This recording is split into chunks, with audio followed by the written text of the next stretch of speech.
లైంగిక దాడిలో మృతి చెందిన చిన్నారి కుటుంబానికి న్యాయం చేయాలని డిమాండ్ చేస్తూ పెద్దపల్లి జిల్లా సుల్తానాబాద్ మండలం గర్రెపల్లి గ్రామంలో అభయ కుట్టు మిషన్ శిక్షణా కేంద్రంలో ఎంపీటీసీ పులి అనుష ఆధ్వర్యంలో మృతి చెందిన చిన్నారికి సంతాపం వ్యక్తం చేస్తూ కొవ్వొత్తులతో శ్రద్ధాంజలి ఘటించి నివాళులర్పించారు.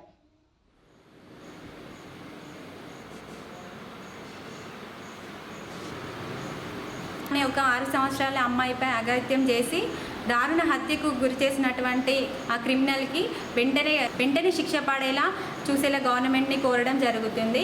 ఈరోజు మా గర్రెపల్లిలో అభయ సంస్థ ద్వారా నిర్వహిస్తున్న కుట్టు శిక్షణ కేంద్రంలో మా మహిళలము యువతులు అందరం కలిసి నివాళులు అర్పించడం జరిగింది. మేమందరం కోరుకునేది ఒకటే, మన పిల్లల్ని ఇప్పుడు ఈ భవిష్యత్ అనేది ముందుకు ఎంత టెక్నాలజీ పెరుగుతున్నా కూడా మనం అమ్మాయిల్ని బయటికి పంపించడానికి ఇంకా వెనుక అడిగేయాల్సిన పరిస్థితి నెలకొల్పుతుంది. కాబట్టి ఇంకా మనం మన పిల్లల్ని బయటికి వెళ్ళాలంటే ఇంకా భయపడే స్థితుల నుండి మనం అమ్మాయిని ఎక్కడికన్నా పంపించగల స్థితిలోకి రావాలంటే ఇలాంటి సంఘటనలు మళ్ళీ పునరావృతం కాకుండా శిక్ష అనేది కఠినంగా ఉండాలి. చిన్నారిపై లైంగిక దాడి కేసులో నిందితుడికి కఠినమైన శిక్ష పడేలా చర్యలు తీసుకోవాలని రాష్ట్ర ప్రభుత్వాన్ని డిమాండ్ చేశారు బీజేపీ రాష్ట్ర నాయకుడు సురేష్ రెడ్డి, మండల పార్టీ అధ్యక్షుడు వేల్పుల రాజన్న పటేల్. పెద్దపల్లి జిల్లా సుల్తానాబాద్లో ఓ ఫంక్షన్ హాల్లో బీజేపీ మండల పార్టీ ఆధ్వర్యంలో మీడియా సమావేశం నిర్వహించారు. చిన్నారిపై అఘాయిత్యానికి పాల్పడిన నిందితుడిపై కేసు నమోదు చేశారే కానీ బాధిత కుటుంబానికి రాష్ట్ర ప్రభుత్వం పరిహారం ఎందుకు చెల్లించడం లేదని బీజేపీ నేతలు ప్రశ్నించారు. ఏం చెప్పాలి, మత్తులో ఒక 6 ఏళ్ళ పాపను అత్యాచారం చేసి హత్య చేయబడేటువంటి అమానుషమైన చర్యను అంటే మీరు కంటతుడుపు చర్యగా చేసి ఇదివరకు జరిగినట్టుగా మీరు చేస్తారా? అంటే పాక్సో కింద కేసు రిజిస్టర్ చేసి మా పని మేము చేసినామని చేతులు దులుపుకుంటే సరిపోతుందా?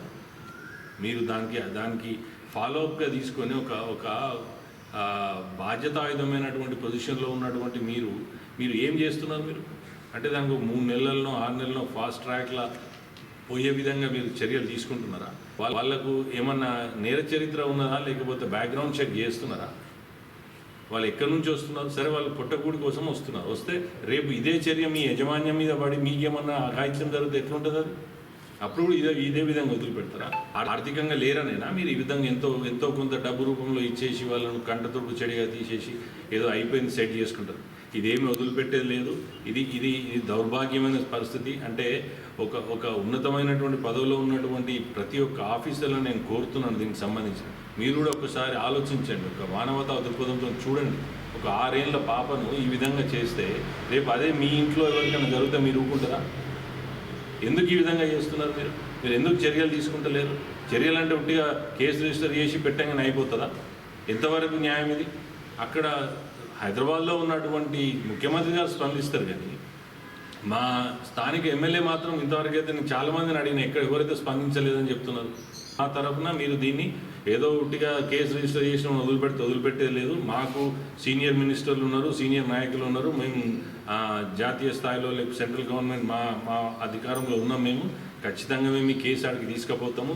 ఎవరైనా నిర్లక్ష్యంగా వ్యవహరించినటువంటి ఆఫీసర్లు ఎవరైనా మంచిదే, వాళ్ళని మాత్రం వదిలిపెట్టేది లేదు. హైదరాబాద్లో ఉన్న ముఖ్యమంత్రి గారు నిన్న స్పందించి కఠినంగా శిక్షించాలని అధికారులు ఆదేశించారని అన్నారు. కేవలం కంటి తుడుపు చర్యగా వారు అన్నారు తప్ప పాపం ఆ కుటుంబానికి ఏ విధంగా ఆదుకుందాం, ఏం చేద్దాం ఆలోచన కొంచెం కూడా మానవతా దృక్పథంతో కనీసం 5 లక్షలు 10 లక్షలు ఎక్స్గ్రేషియా ఇస్తే చాలా బాగుండేది. ఈ రాష్ట్ర ప్రభుత్వం ప్రతిపక్షం ఉన్నప్పుడు వాళ్ళకి 50 లక్షలు ఇవ్వాలి, 20 లక్షలు ఇవ్వాలి, 30 లక్షలు ఇవ్వాలని మాట్లాడింది తప్ప ఒక పాపను అమానుషంగా చంపిన కూడా ముఖ్యమంత్రి గారు కేవలం అధికారులతో కంటి తుడుపు చర్యగా మాట్లాడేది తప్ప వారికి ఎలాంటి ఎక్స్గ్రేషియా ఇవ్వకపోవడం చాలా బాధాకరం.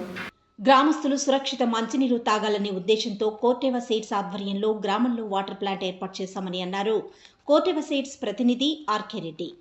పెద్దపల్లి జిల్లా కాల్వశ్రీరాంపూర్ మండలం ఇప్పలపల్లి గ్రామంలో కోర్టెవ అగ్రి సైన్స్ సీడ్స్ ఆధ్వర్యంలో 10 లక్షల రూపాయలతో ఏర్పాటు చేసిన నూతన వాటర్ ప్లాంట్ను కోర్టెవ సీడ్స్ ప్రతినిధి R K Reddy, manager Anantharao water ప్లాంట్ను స్థానిక ప్రజా ప్రతినిధులతో కలిసి ప్రారంభించారు. ముందుగా గ్రామానికి వచ్చిన కోర్టెవ సీడ్స్ కంపెనీ ప్రతినిధులకు ఆర్గనైజర్ వడ్లూరి సాగర్ పుష్పగుచ్చంతో స్వాగతం పలికారు. అనంతరం వాటర్ ప్లాంట్ ప్రారంభించి ప్లాంట్ ఆవరణలో మొక్కలు నాటారు. అనంతరం కంపెనీ ప్రతినిధులను, ప్రజాప్రతినిధులను శాల్వాలతో సత్కరించారు. ఫీల్డ్ మేనేజర్ అనంతరామ్ సార్, ఇంకా మన ఇప్పలపల్లి సర్పంచ్ గారు, సంగీత గారు, ఇలా అందరికీ ప్లస్ చేస్తున్నారు. సో అందరికి మనం ఈ సిఎస్ఆర్ మన కంపెనీ కార్పొరేట్ ఆల్ కంపెనీస్ లెక్క సో ఇక్కడ ఉన్న ఆర్గనైజర్ వాళ్ళు కూడా ఇంతకుముందు బిఫోర్ కూడా అడిగారు, ఏం సార్ ఇది మనం ఇప్పుడు చేయలేదు, ఇదే కొత్తగా చేస్తున్నాం ఇదంటే. సో ఒక సామాజిక బాధ్యతగా తీసుకొని మనం మంచి సార్ వాళ్ళు తీసుకుంటాం.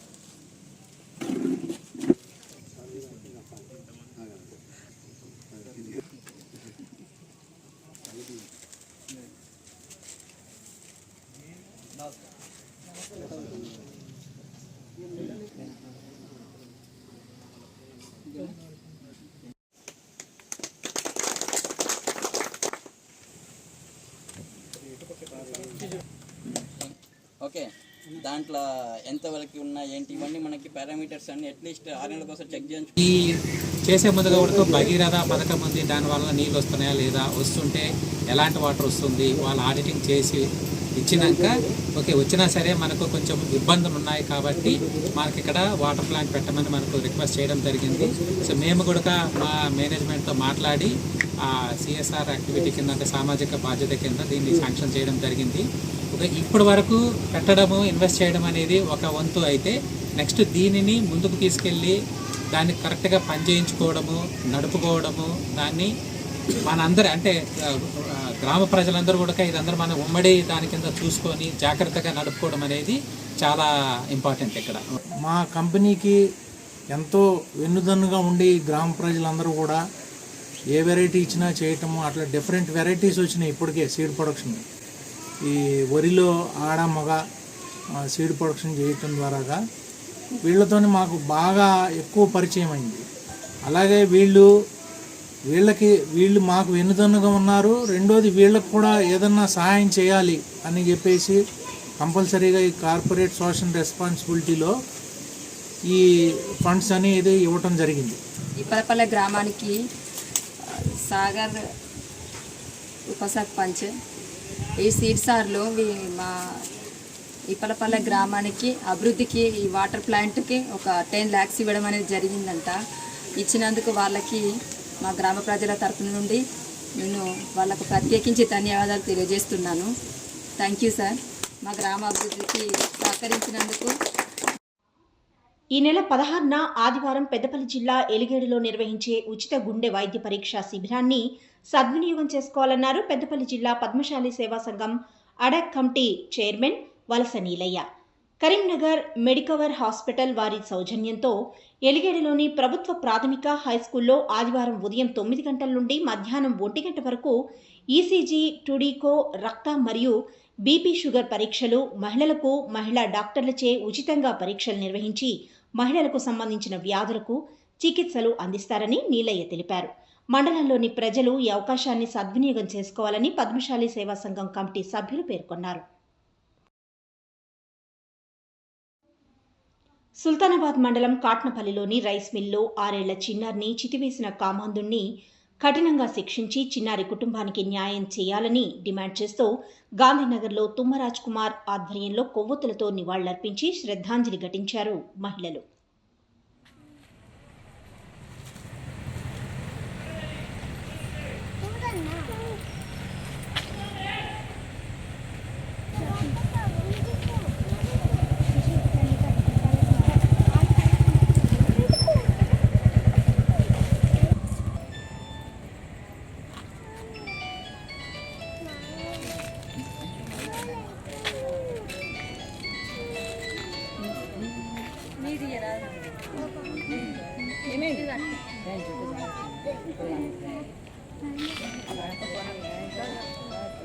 అంటే చట్టాలు అనేవి కాకుండా డైరెక్ట్గా ఎన్కౌంటర్ చేస్తే ఏంటంటే ఇంకొకసారి ఇలాంటివి జరగకుండా చూసుకోవచ్చని మేము కోరుకుంటున్నాం.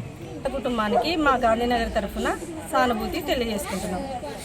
చర్యలు మళ్ళీ పునరావృతం కాకుండా చట్టాల్లో మార్పు రావాలని కోరుకుంటున్నాం. అన్యాయకి గాంధీనగర్ మహిళలందరూ ముక్తాఖండంతో అతన్ని ఎన్కౌంటర్ చేయాలని, శిక్షించాలని చాలా ఘనంగా కోరుకుంటున్నాం. అమోషణంగా చంపాడు అంటే అభయం శుభ్యం తెలియని 6 సంవత్సరాల పసిపాపను చంపడం ఇది ఘోరం. ఆ దోషులను తక్షణమే ఎన్కౌంటర్ చేయాలి. వాళ్ళకి ఏ న్యాయాలు పనికిరావు, ఏ చట్టాలు పనికిరావు. ఎందుకంటే ఇప్పుడు వాళ్ళని తీసుకుపోయి తిండి పెట్టి మేబీ చేసి జైలు పంపిస్తే ఆ జైల్లో ఉండి సుఖంగా బయటకు వస్తాడు. ఇక్కడ తిరిగి చనిపోయిన పిల్లని మాత్రం మనం తీసుకురాలేము. అందుకే చట్టాలు మార్చాలి, చట్టాలను సవరించాలి. చట్టాలను సవరించి అలాంటి సంఘటనలు ఇంకోసారి ఎక్కడ కూడా జరగకుండా ఉండాలంటే తక్షణమే ఇద్దరు దుండగులు అయితే ఎవరైతే ఉన్నారో, ఎవరైతే కామాంధులు ఉన్నారో వాళ్ళు తక్షణం ఎన్కౌంటర్ చేయాలని చెప్పి